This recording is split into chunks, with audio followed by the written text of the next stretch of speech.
one of the rarest kits in the world. Sir, what are you doing? Sir, stop!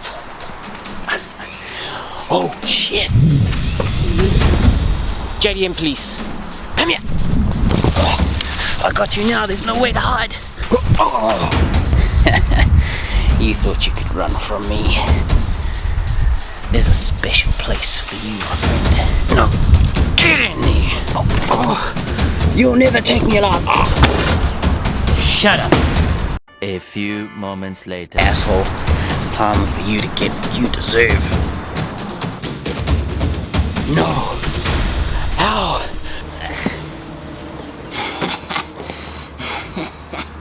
Say hello to my little friend.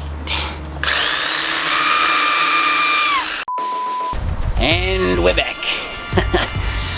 Guys, leave a like down below if you're like me and you like a little bit of a chase in the morning. Today is a pretty special day. We have gone down into level 3 lockdown as opposed to level 4, which means we can actually use contactless businesses. So I can finally get some parts, which I have needed for quite a while. And today is a very special day. Today we are moving forward with the Subaru build. Sally is getting a new dress and her heart is getting worked on because we have got the tools that have been in the boot of the Skyline, and I forgot that they were there because I'm an idiot. They ask you how you are, you just have to say that you're fine when you're not really fine, but you just... However, we've got them. We're going to carry on with the build. If you liked this intro, leave a like down below and I will start doing them from now on. Subscribe to the channel if you're new, and I just want to say thank you very much for the support so far. It has been quite the ride, if you know what I mean.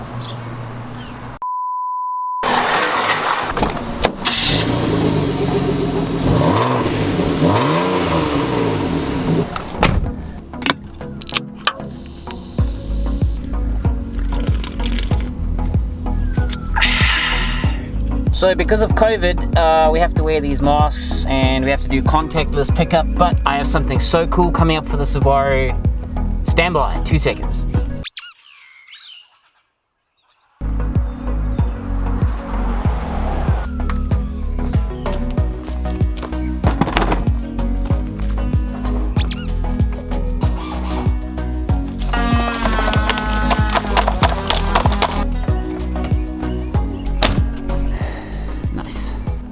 Slight problem, can't exactly get into drive, so we'll have to sort this out. No, that's not there.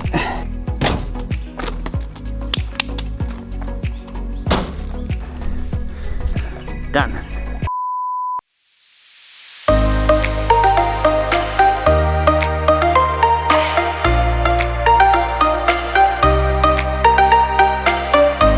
You give those a wiggle. One of them should. Right, here we go. Alright, come on, fire again.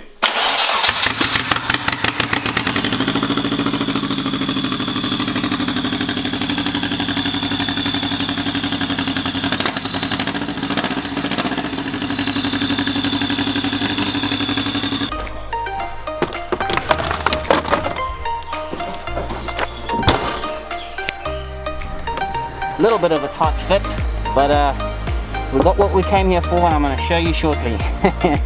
I'm actually really excited, so hang on.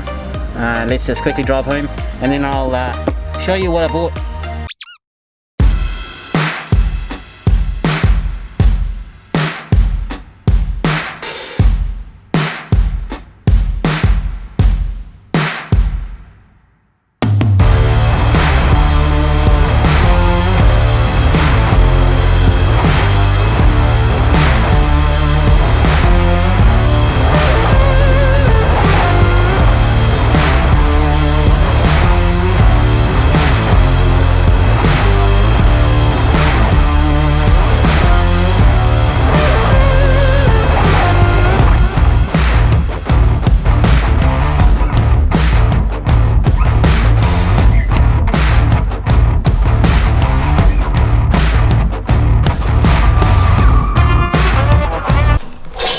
Welcome back to the workshop. So today I finally got the engine mount off and the engine is on the stand. Woo! Right, so I've already been working for about the last 2 hours. So what I had to do in order to get this engine onto the mount was I had to actually cut the engine mount stand so that it was a bit shorter, so that the bolts could go through, nuts could go on the end, and now it's all mounted up. So now we can start the disassembly of the EJ20. So the first thing that has to be done, the intake has to come off the engine and the whole wiring harness and all that, so that the top deck is completely empty. Then I think what we'll do is we'll probably close up all the holes. Don't have to close up the water holes, because what I'd like to do is clean this engine. It is grubby as all hell.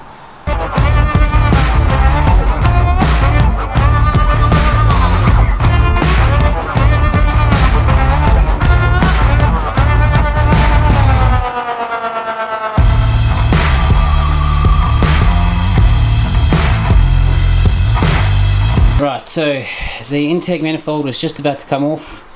As you can see, I've had to remove these 4 bolts on this side and then remove the other 4 bolts on the other side. Then there is a whole lot of sensors. The cabling has to come out because the harness is actually attached to the underneath of the manifold. You then have to make sure that you take off the turbo piping. There's quite a few vacuum lines and quite a few pipes that have to come off. Once you've done that, you take out the bolts and you just slowly lift up the intake, and eventually it will start to move. Now, one thing that did catch me up was this pipe here actually goes through here.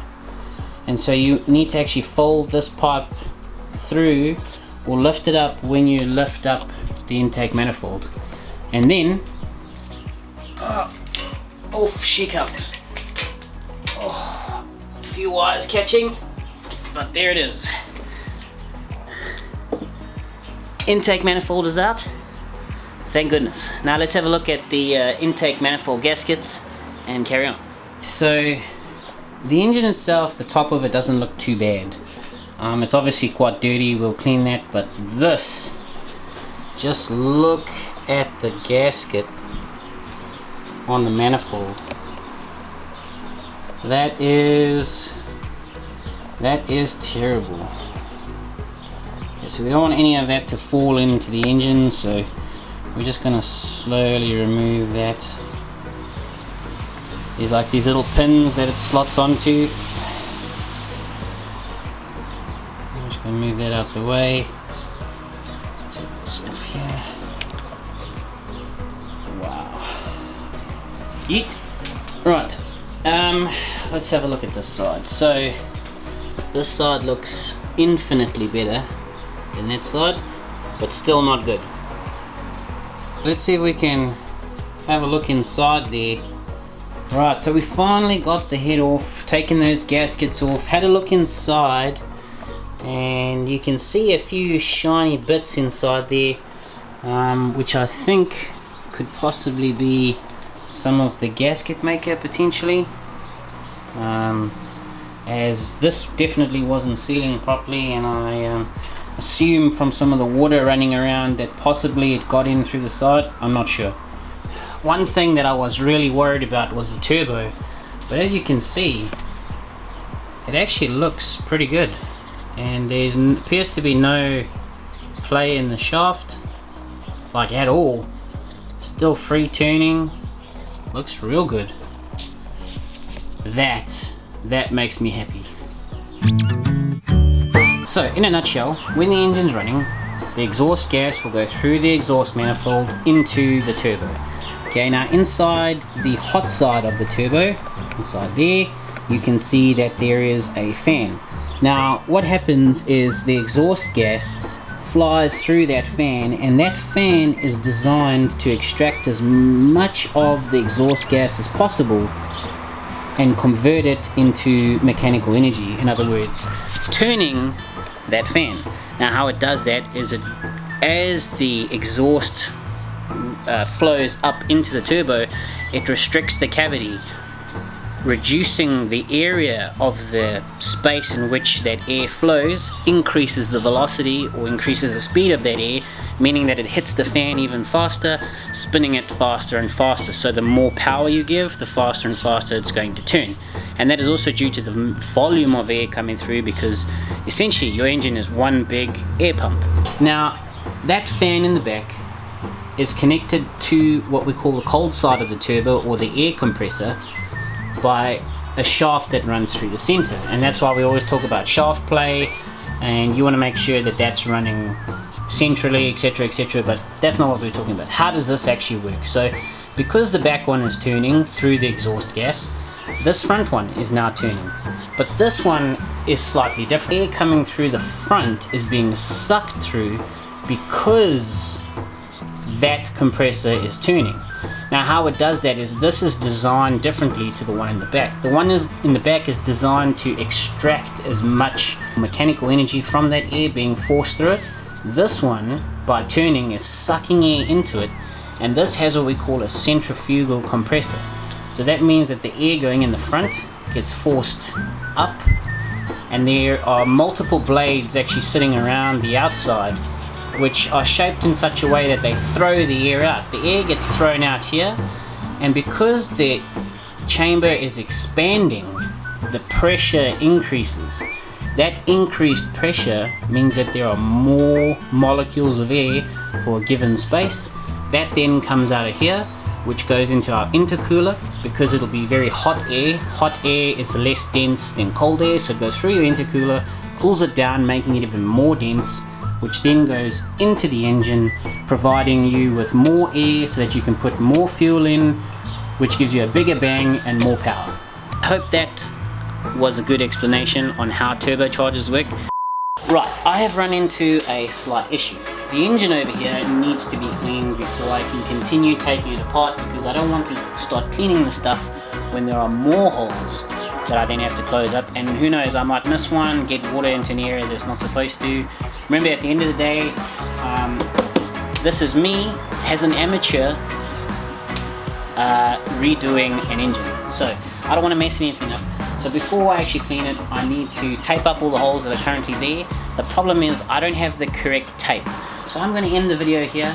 If you've enjoyed this, please leave a like down below. As much as you love watching the content, if you've got to this point in the video, I really need your support, and the thumbs up allows this video to reach more people. If you have enjoyed this video, please subscribe down below, and I hope to see you in the next one.